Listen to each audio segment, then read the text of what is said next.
Wealth is a blessing.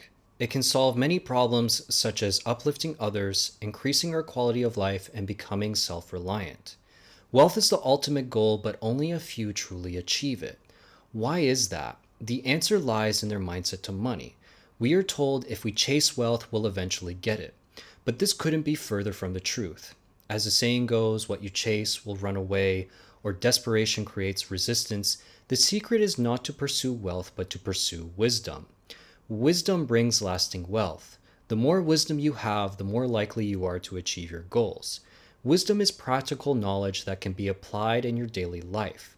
Focus on obtaining wisdom rather than wealth because wisdom naturally brings wealth. To truly grow in wisdom, follow these steps.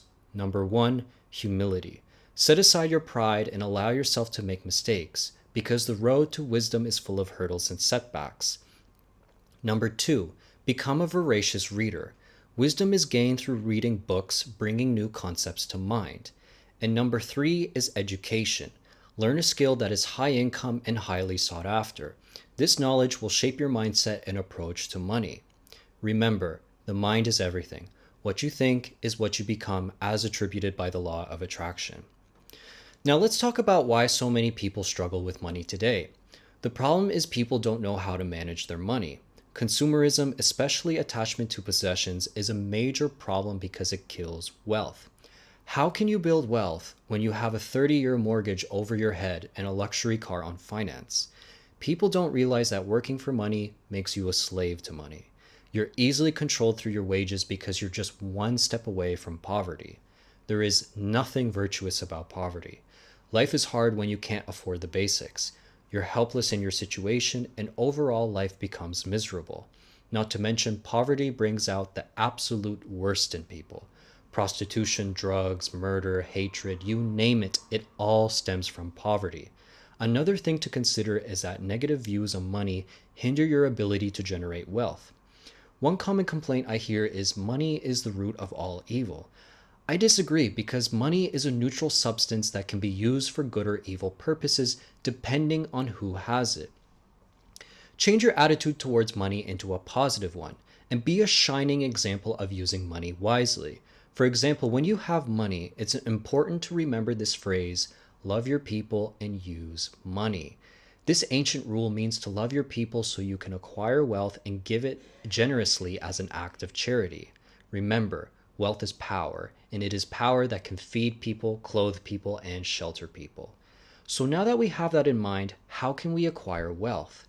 Wealth is a planned goal that requires work and dedication. The idea is to let money work for you. First, you must ask yourself, what kind of person are you? Are you an entrepreneur? What are your passions? There are many paths to take when achieving lasting wealth. For example, entrepreneurs will work immensely hard for 1 to 5 years, sell their company for a profit, and then invest in wise investments that would yield passive income for life. But if you're not an entrepreneur, like most people, it's best to choose a high income career that you're passionate about. Doctors, lawyers, dentists, surgeons, pilots, you name it, the whole point is to save money. Saving can be seen as planting seeds. It takes time to grow, but it will provide a rich harvest when ready. During your journey towards wealth, you'll have to hold back on spending for some years and live frugally. Don't depend solely on God for your work. God blesses those who work the hardest, and your effort determines your lifestyle. By combining dedication with practical skills, you can create something remarkable. As Dale Carnegie said, when love and skill work together, expect a masterpiece. Okay, but what are so-called wise investments? If you're young, consider investing in assets with the potential for high growth like stocks. These can be riskier, but they offer greater rewards over time. You'll want to change your strategy from high-risk investments to more secure ones that provide passive income as you age.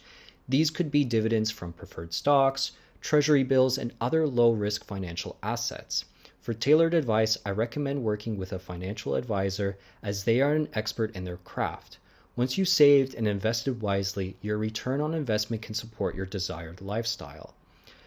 So, how should you divide your wealth? Using the rule of thirds is a great way to manage your wealth. 1/3 of your wealth should be invested in buying land, because real estate is a tangible asset that appreciates over time and provides long-term security.